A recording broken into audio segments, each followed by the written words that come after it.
Around the world, 9 million criminals behind bars. Armed robbers, rapists and murderers. Most surrender to incarceration, but some fight back and escape. Tonight, in Britain, a breakout that turns the criminal underworld on its own kind. They're toe rags, they're informers, they're rats, they grass each other up. In Australia, the bank-robbing Postcard Bandit masterminds a mass escape. He set about living and breathing escape plans. And in America, a gang of murderers are loose on the streets of Miami. These 5 individuals are extremely dangerous. We do not know where they are at this point in time. This program contains reconstructions. The prison breaks are real.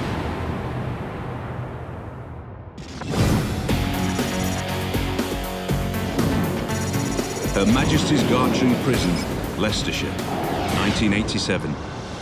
A top security house of correction for 320 of the most vicious criminals in the UK. Gartree took top security prisoners, terrorists, including the IRA, terrorism abroad, and serious life sentence prisoners. With so many violent inmates, Gartree is an escapee's hell. Each cell is a cage within a cage. The high walls are impossible to climb.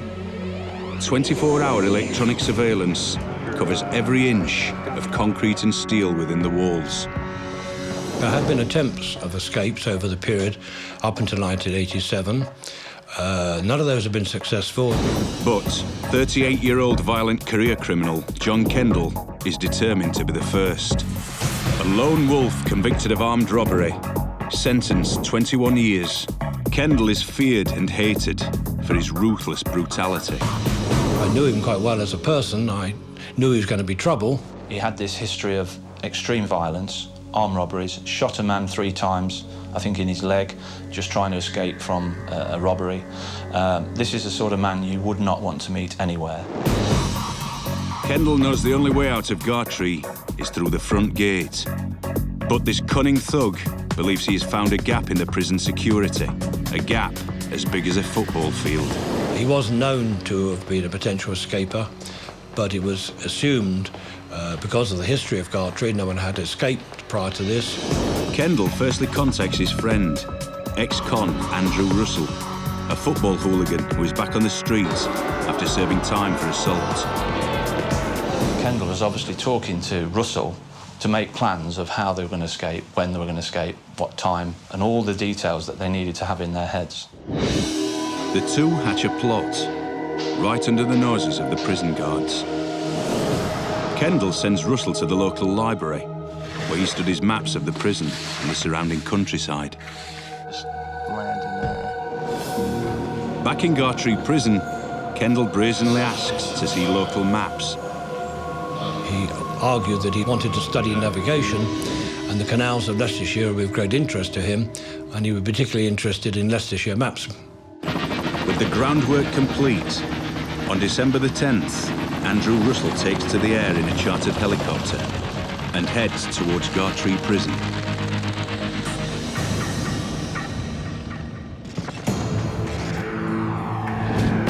Fremantle, Western Australia, 1989. Fremantle Prison, built from solid limestone in 1849, was host to over 10,000 transported convicts during the 19th century. Little has changed since colonial times. It now serves as the state's top maximum security unit. A right royal hellhole. It was absolutely disgusting. Fremantle's tough, almost medieval conditions give it a fearsome reputation. There was no electricity. It was freezing in winter. It was 40, 45 plus in the cells in summer. It was a very unpleasant place to live. Locked inside is a career criminal, convicted of stealing $110,000 from a Perth bank in an armed hold-up, 27-year-old Brendan Abbott. Sentence, 12 years. I wouldn't like to have been a bank staff member opposite him when he was wielding a shotgun. Abbott's criminal career began when he was just 14 years old.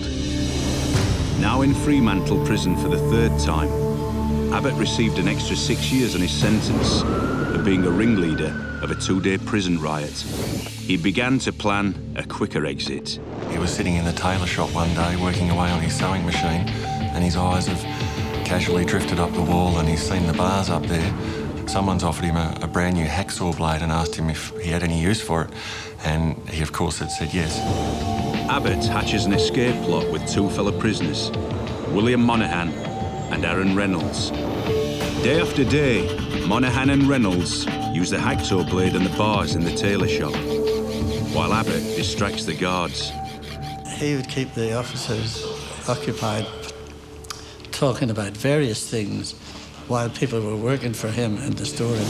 Abbott also discovered that tucked away in the back of the tailor shop was some navy blue overall material, and he's casually asked his supervisor if he could perhaps show him how to make a set of overalls.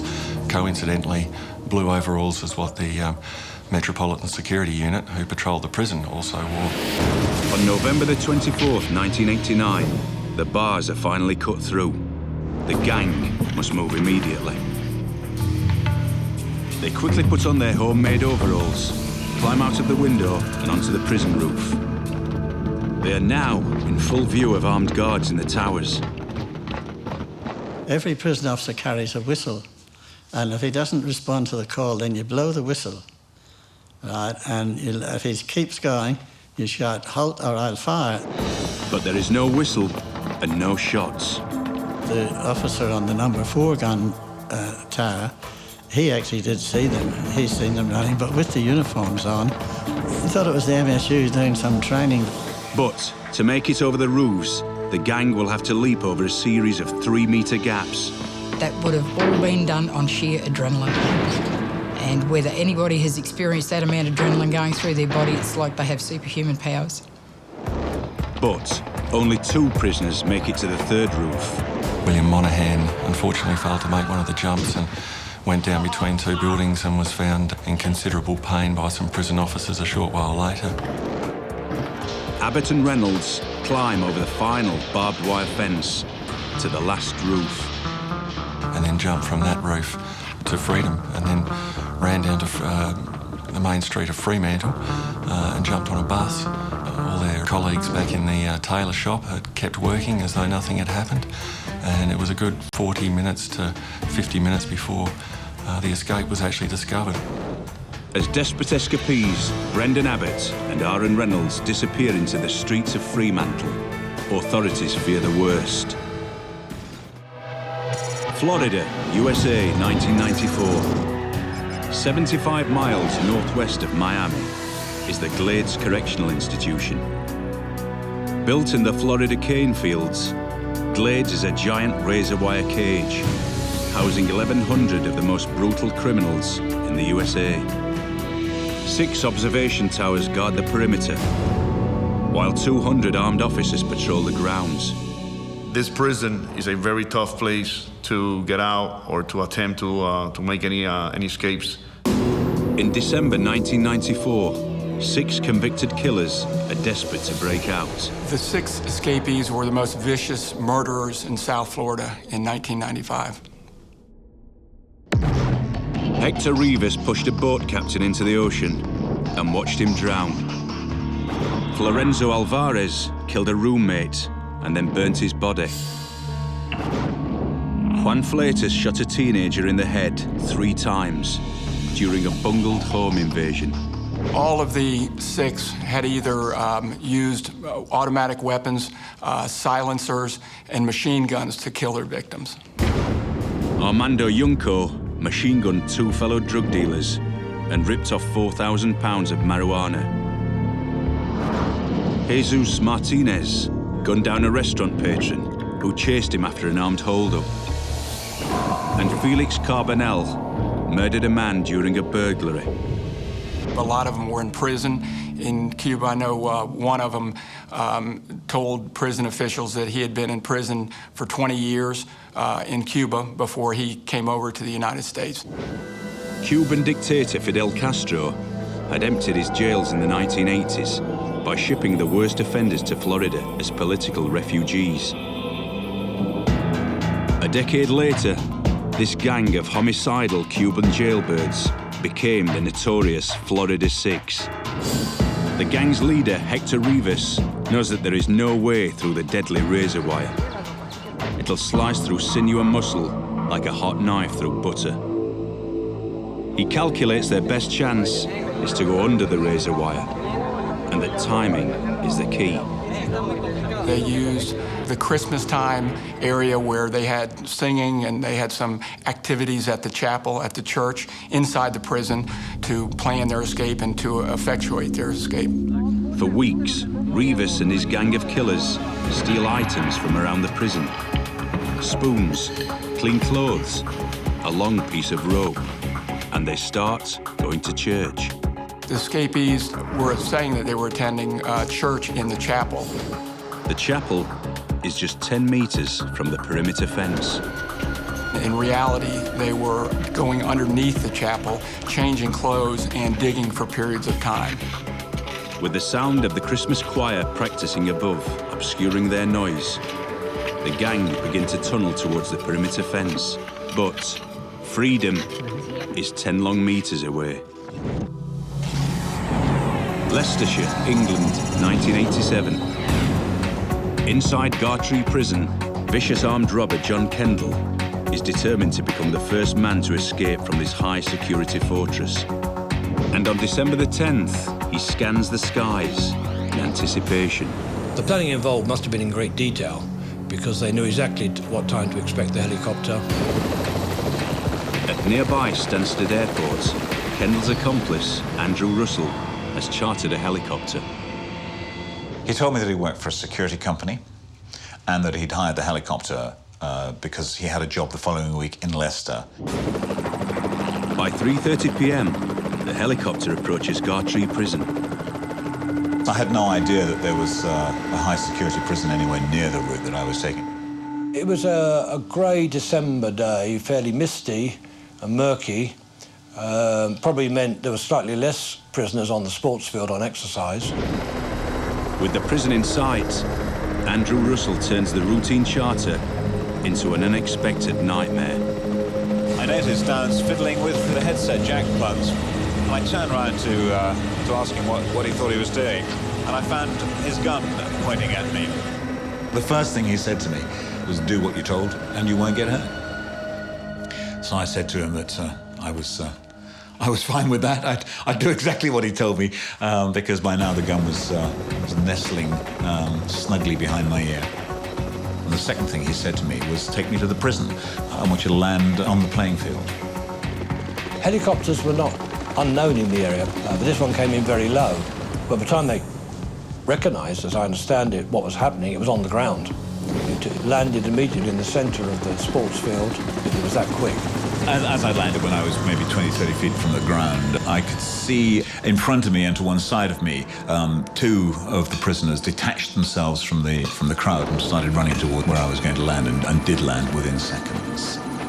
As Kendall tries to climb into the chopper, another prisoner, murderer Sidney Draper, makes a split-second decision to gamble on escape.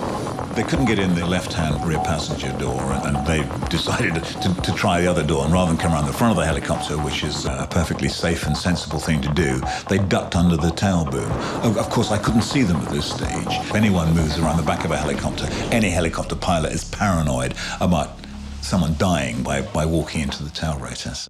The dog handlers couldn't release dogs because they would know which prisoners they were trying to detract from getting into the flying machine. I don't think the dogs had seen a helicopter before. Reaching the passenger side, Kendall and Draper climb aboard. The guy in front said, "Take us to the golf course." As the helicopter takes off, the guards can only watch in frustration. Staff in any British prison don't carry guns. In fact, if anyone, even police escorts who come into prison, have to remove their guns before they enter the prison. All they have is a baton. A baton against a helicopter was pretty useless. The escape takes just 30 seconds, and Ian Evans is forced to take to the sky, now carrying 3 armed and dangerous criminals.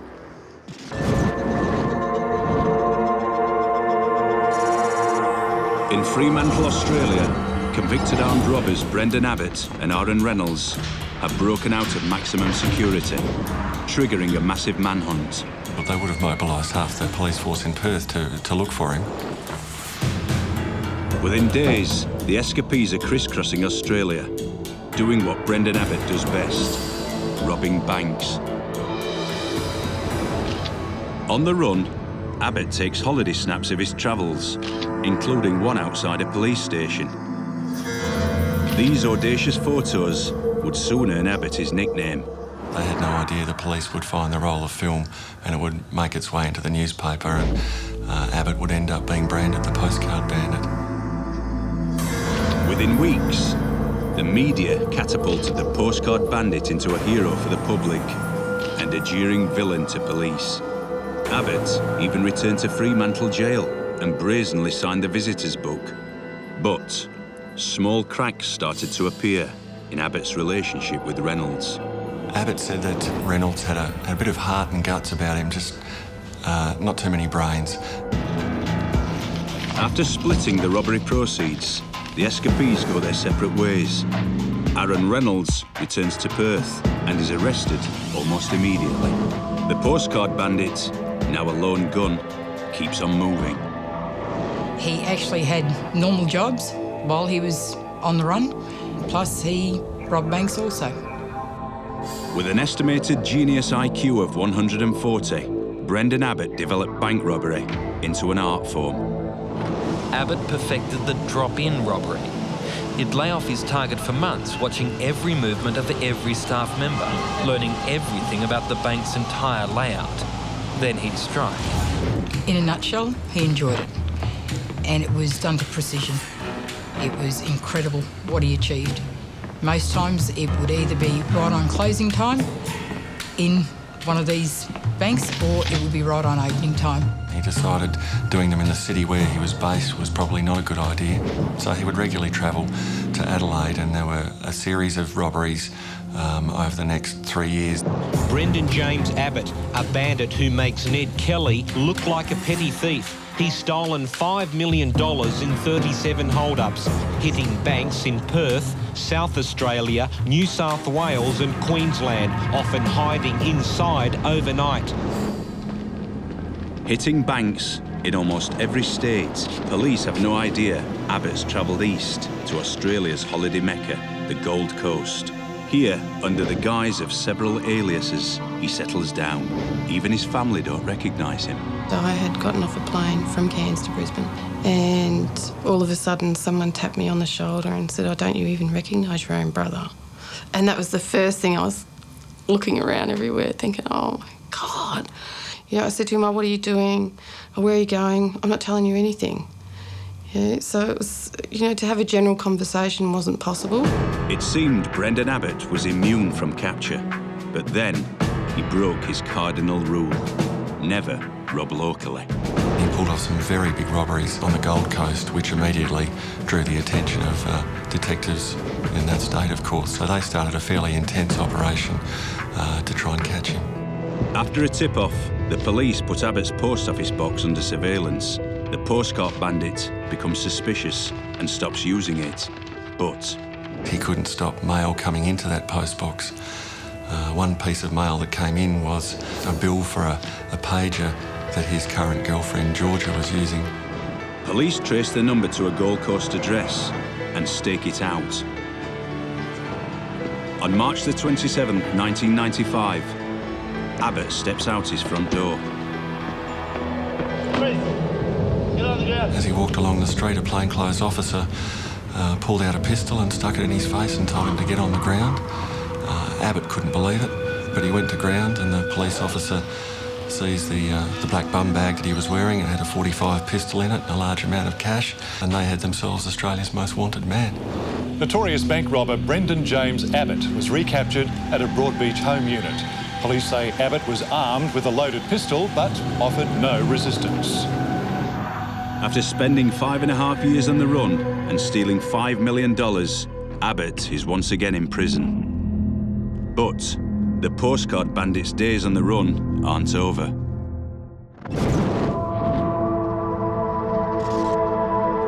Florida, USA. While thousands of holidaymakers relax on Miami Beach, just an hour away, 6 of the most vicious killers in captivity are now digging their way out of glazed prison towards the perimeter fence. Jesus Martinez, Hector Rivas, Florenzo Alvarez, Armando Junco, Juan Fleitas and Felix Carbonell are all brutal murderers, each doing 25 years without parole. But as they begin to dig, they learn that the prison security is being upgraded. They had to hurry their digging so that they didn't have to dig another 20 or 30 feet and cross underneath that brand new fence that they were just about to put in. As the gang dig, they need to make sure that they're not buried alive.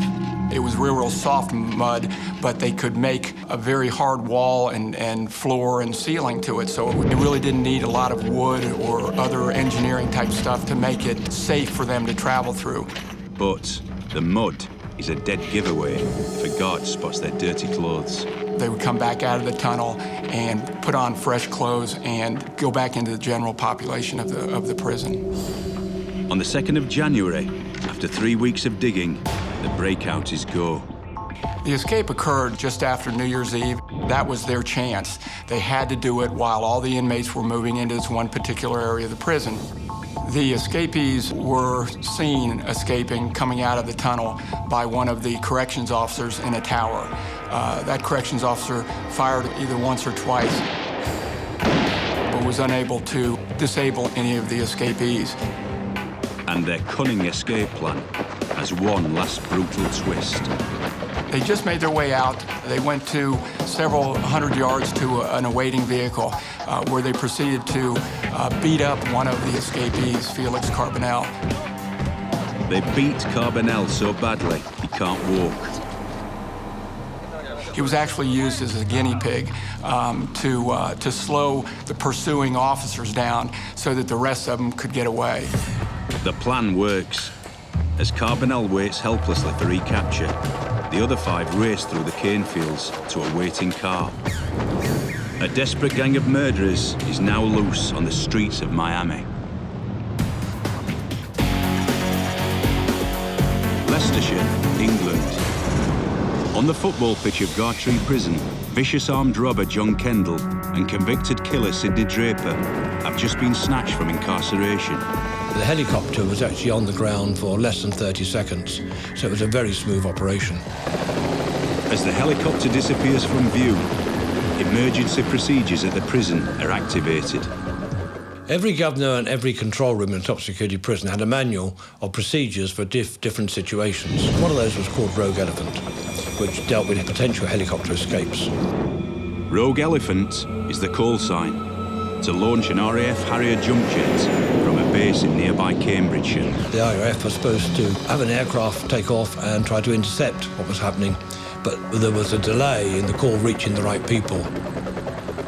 As the Rogue Elephant intercept Harrier jet fails to launch, the pilot of the hijacked helicopter, Ian Evans, has his own problems. I thought they'd shoot me. I thought the guy with the gun would shoot me. He starts climbing, hoping to be spotted by the RAF. I wanted someone to be able to see me on radar, at least, because I figured that the prison authorities would have alerted the nearest airfield by now. But the escapees are onto him. They stopped me climbing at around about 300 or 400 feet. The guy with the gun told me to stop messing about, or I'll shoot you in the leg. Ian Evans knows that he will have to take his life into his own hands if he is to survive. And the only way I can do that is to deliberately crash the helicopter. And that was my plan. Pretty useless plan, but at least I felt that if I crashed the helicopter, I'd be giving myself an equal chance. I might die, but so would they. Kendall, Russell and Draper know that they are running out of time. The guy in front said, take us to the golf course. I didn't want to go to the golf course because the golf course was about 3 minutes away and I needed more than 3 minutes to work out my cunning plan to escape from this situation. The escapees are desperate to reach the waiting getaway car at the golf course. It was getting increasingly foggy at this stage. Visibility was down to maybe 3,000 metres, which isn't a great deal in a helicopter. And I said, okay, give me a chance, and doing my best. But the hijackers run out of patience and force a landing near a road on the outskirts of Market Harborough. At that very moment, he put away his gun and pulled out a pair of handcuffs. And I was just so relieved. He's not going to shoot me. Handcuffed and helpless, Ian Evans is grateful to be alive.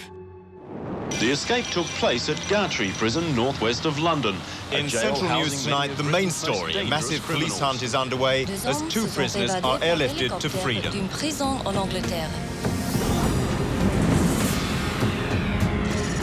Queensland, Australia. After almost 6 years on the run, Brendan Abbott, aka the Postcard Bandit, has been arrested by Gold Coast police. Abbott escaped from Fremantle jail in 1989. He's taunted police ever since, often sending them postcards. The Queensland authorities immediately put Abbott into solitary confinement because they believed him to be an extreme escape risk. Given a 20-year sentence, Abbott is sent to the Sir David Longland Correctional Centre, Queensland's toughest maximum security prison, nicknamed the Killing Fields.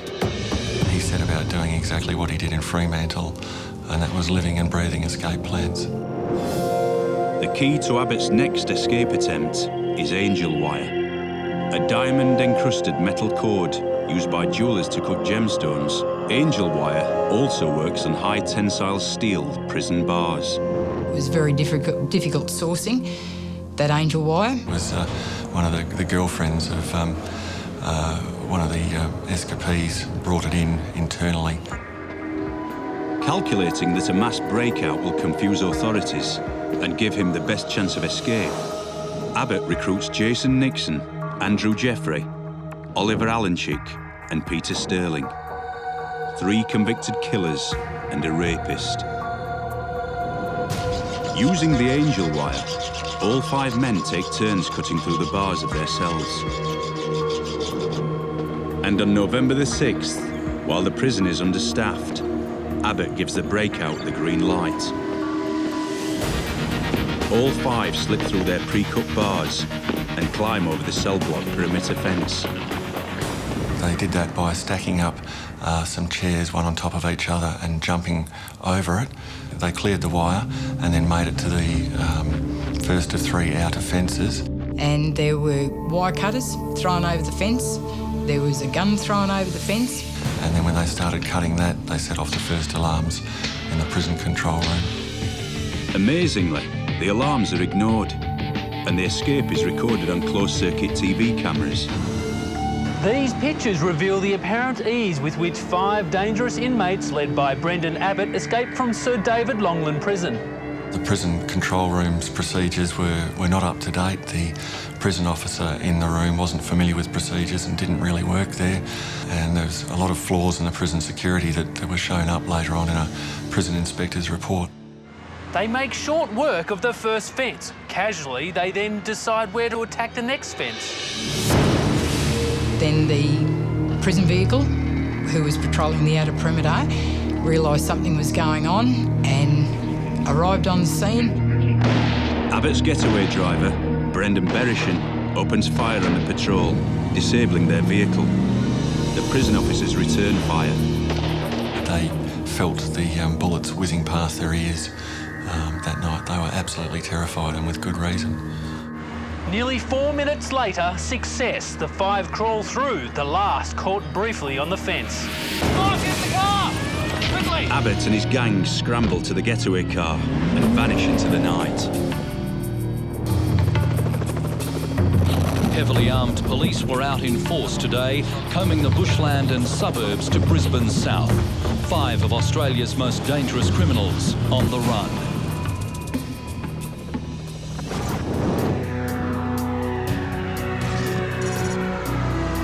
Florida, USA. At the Glades Prison, 75 miles north of Miami, 6 convicted murderers have just escaped by digging a 10-metre tunnel from the prison chapel. We recaptured one inmate approximately 1/4 of a mile away from the institution. So right now we are believing that there are 5 inmates currently at large in the South Florida area. There was a massive manhunt around the prison. Prison officials, officers, K-9 officers, members of the Palm Beach County Sheriff's Office and the City of Belle Glade all participated in trying to locate the fugitives. They, at that point, did not know that the fugitives had gotten a ride in a vehicle that would take them directly back to the Miami area. As the gang arrive in downtown Miami, Juan Fleitas decides to go it alone. Juan Fleitas made a phone call to a subject in Miami that said that he would help the escape. So he wanted to depart to try and beat the odds and leave the other group. The smaller the group, the less likely they are to be arrested. Martinez, Rivas, Alvarez and Junco had dropped off on the outskirts of Miami.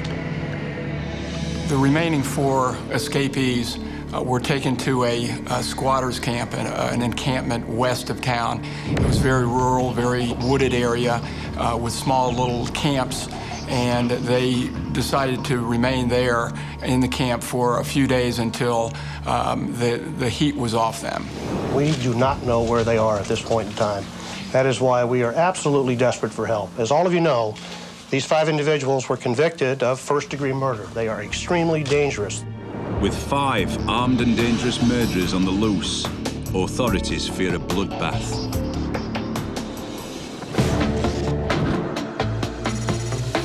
Leicestershire, England. Gartree Maximum Security Prison is on high alert. Vicious armed robber John Kendall and convicted murderer Sidney Draper have just escaped. It was the first escape by air from a British prison. It took less than 30 seconds. Now, Kendall and Draper are the most wanted men in Britain. There was a whole relay of hijacking cars and to make their getaway, and they'd just stop people at gunpoint in their car, pulled them out of the car, and stole the car, and away they went. They made their getaway by doing so many of those that the police weren't able to keep up with it. Believing that he can't trust Draper, Kendall ditches the tag-along escapee. Kendall had no resources of his own, and to keep body and soul together was going out robbing again. So it became vitally important, knowing the propensity to kill somebody that Kendall had, to catch Kendall. Kendall's one-man crime wave finally gives the police a breakthrough. There was a robbery of a security car vehicle delivering cash to a bank in Highgate, and the security guard made a photo-fit impression of the robber, and it could have been an absolute snapshot from a camera of Kendall.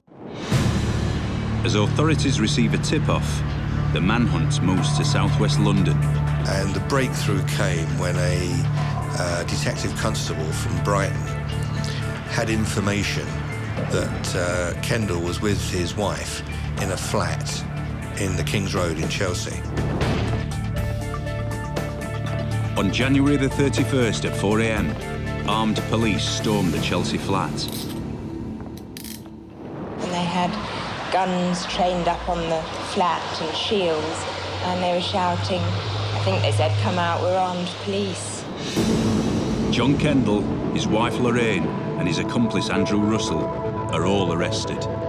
Detectives spent the morning removing evidence from the Chelsea flat, hoping to find the clue which will lead them to Draper.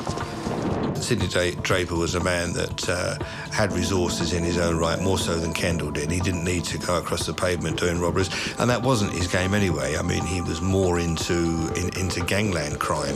For another year, Sidney Draper eludes the police until the underworld gives him up. They're toe rags, they're informers, they're rats, they grass each other up. John Kendall was given an extra 7 years for armed robbery. Sidney Draper had 4 years added to his life sentence. Andrew Russell got 10 years. I don't think there was anything my staff or myself could have done to prevent an escape of that nature. Following the Gartree escape, the British government ditched the rogue elephant plan and protected every high-security prison against helicopter landings. Today, the exercise yard at Gartree is covered by high-tension wire, making sure such an escape can never happen again. Florida, USA. 5 brutal killers have broken out of the Glades prison and are on the run in the suburbs of Miami. Martinez, Rivas, Alvarez, Junco and Fleitas tunneled their way out 9 days ago. And now, they each have a $10,000 bounty on their head. 4 of the gang are hiding out in a squatter's camp on the outskirts of the city. 2 of them stayed at the camp, 2 of them got antsy and went into town. They were getting bored out at the camp and wanted some excitement. Rivas and Martinez arrive in their old neighborhood of Little Havana. Meanwhile, the $10,000 reward pays off for the police.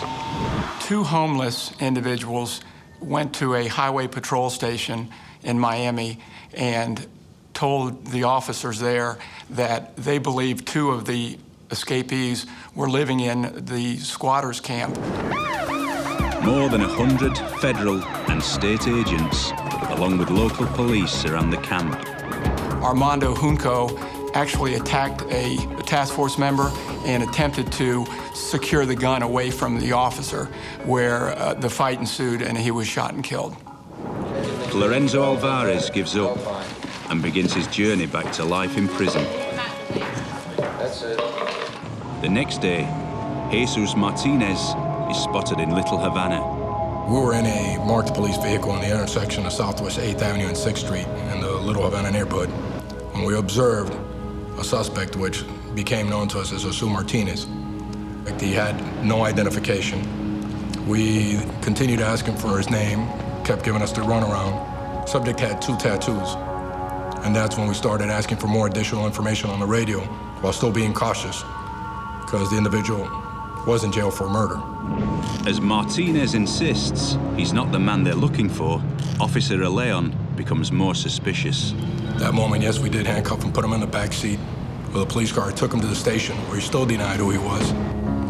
We were able to take him up to get his fingerprints matched, along with the fingerprint card for Jesus Martinez, who escaped from prison. And it was a match, and he finally admitted to us, all right, you got me, I had to try. Next morning, Hector Rivas is also recaptured in Little Havana, leaving only Juan Fleitas still at large. Fleitas eluded his capture for over 2.5 years until he committed a home invasion robbery in Merida, Mexico, and he was captured by the Mexican police. We knew we had our man. Despite attempts to extradite him back to Florida, Fleitas remains behind bars in Mexico. We desperately want to close this investigation, and it won't be closed until Juan Fleitas is released from the Mexican prison and brought back to the state of Florida, where we can put him back into a prison here in Florida. The gang received between 3 and 15 years on top of their original life sentences. And Glades Prison built 2 new security fences. One with movement sensors, the other a rat fence of underground bars that go deep into bedrock to stop tunnelling. In Brisbane, Australia, Brendan Abbott, aka the Postcard Bandit, has masterminded a mass breakout from the Sir David Longland Supermax prison, with the help of accomplice Brendan Bereshon on the outside. It was a daring breakout. They cut their prison bars with diamond-encrusted angel wire before making their escape in this heavily armed getaway car. Telltale bloodstains indicate at least one of the fugitives is injured. Abbott's first move is to split from his fellow escapees. As Nixon, Sterling, Jeffrey and Alanchik are recaptured over the next few weeks, police once again concentrate on Abbott and Bereshon. Oh, it was a massive manhunt. It was a national manhunt. It was on the front pages of every newspaper across the country. Abbott and Bereshon go back to doing what the Postcard Bandit does best, robbing banks in every state.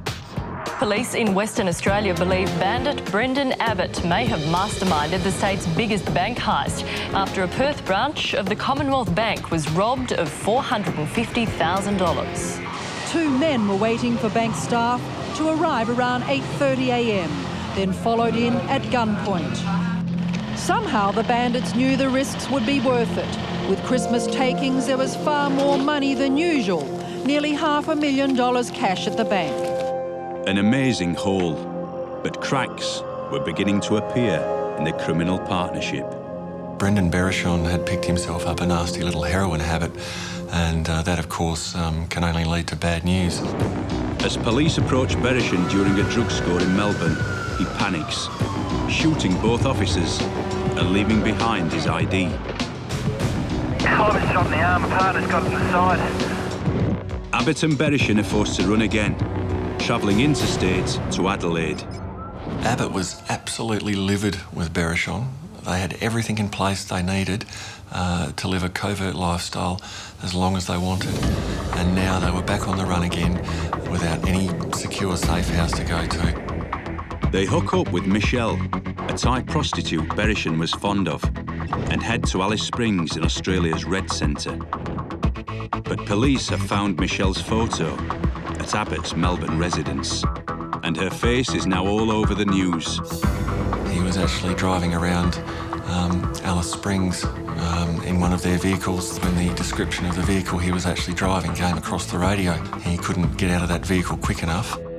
Abbott and Bereshon are forced to flee again, this time north to Darwin, unaware that the town is already on high alert. As a phone call from Michelle to a Darwin motel is intercepted, the police set up surveillance. And on May the 2nd, Brendan Abbott walks into the motel. They couldn't believe their luck, but at the same time, they really had to think as to how they were going to bring down the nation's most wanted man on the streets of Darwin without having some innocent civilians taken with him. As armed police prepare to strike, Abbott leaves his hotel room, drops off his laundry and heads off for a pizza. As Abbott steps out of the pizza bar, police move in. There was a troop carrier, came screaming in one way, a troop carrier came screaming in the other way. He said there was like 100 guns hanging out the window, and he said, I just put my hands up in the air. He said, knelt down and went straight to the ground. The man no jail has been able to hold, finally back in custody. Brendan James Abbott captured in Darwin overnight, carrying all the tools of his trade: 2 handguns, ammunition, police radio scanners, a stack of false identities, even wigs. He'd planned to be on the run much longer. He definitely was in a state of shock because he certainly wasn't expected to be apprehended in Darwin. But the 36-year-old bandit stayed calm, even joking with police. One of his requests has been for us to retrieve his laundry in the dryer. Banned from commercial airlines, Brendan Abbott was herded onto a police service jet. Uniformed officers at every corner, ensuring this time there'd be no escape. Brendan Bereshon, tracked from an address in Abbott's wallet, was quickly apprehended. And the Postcard Bandit, Australia's greatest celebrity criminal since Ned Kelly, was given an extra 39 years on his sentence. As Abbott began the final leg of his journey back to jail, some were already saying a third escape won't be far from his mind. Ruthless robber or lovable rogue. Unless he escapes again, Australia's most colourful criminal will be inside a cell until his 70s. Next time, Britain's public enemy #1 has nowhere left to run. I was going to run out of steam. I was going to get caught or get killed. An Australian drug lord walks out of jail in a false beard and wig. None of the prison officers seem to be looking at him or paying him any attention. And in New York State, a small-time thief bursts out of jail and shoots the sheriff's men. We're just doing our jobs. And this guy wants to kill us.